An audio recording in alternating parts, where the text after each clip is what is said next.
This is the story of a boy named Tarzan and of how he came to live in the jungle. The tale begins before Tarzan was born.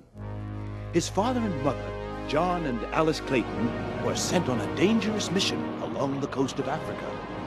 They had almost reached their destination when the crew of the ship revolted against the wicked Captain Billings, and the command of the vessel was taken over by a burly crew member named Black Michael. I'm the captain of the ship now, and what I say, go! But what of my wife and I, sire? We have done you no harm. What will become of us? Just keep to yourselves, and nobody will harm you. Old Black Michael has got himself a plan. You'll soon see. Black Michael knew that it would be impossible to return John Clayton and his wife back to civilization without getting himself into trouble. He had decided to put the young couple ashore on the wild African coast. John Clayton begged Black Michael to reconsider. If I were alone, I would not protest your plan. But I have my wife to consider. You can't expect her to have our baby in the wilds of the jungle. Have no fear, sire. Once we put you ashore, we'll let the British Navy know where you're staying. They'll send a man of war for you in a month or two.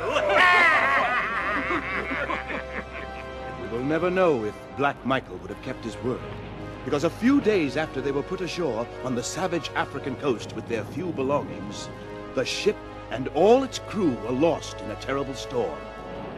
Once the wreckage was found, the Navy assumed that everyone on board had been killed, and they gave up the search for any survivors. So John Clayton and his young, expectant wife, Lady Alice, were left to live or perish in the wild jungles of Africa.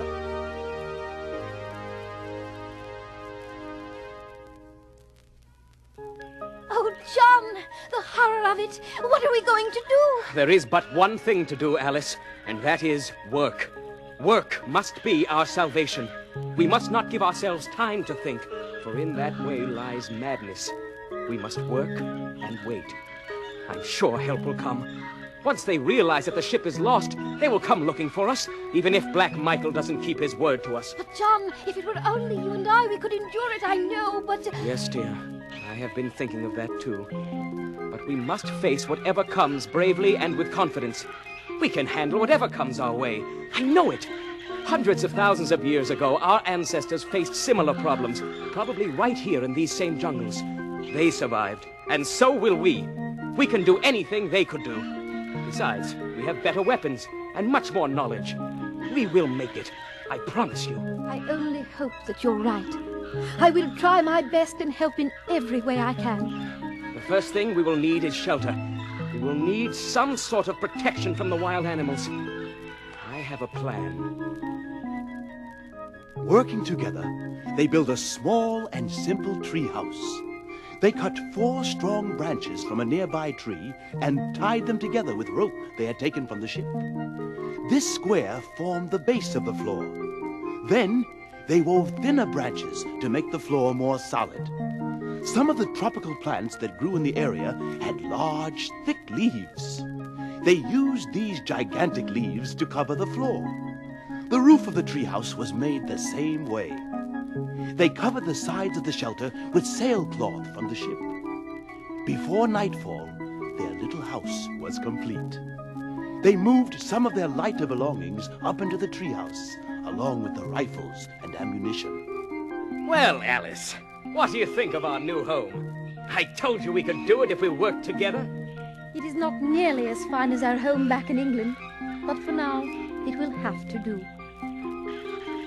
So, John and Alice Clayton spent their first night in the jungle, high up in the trees.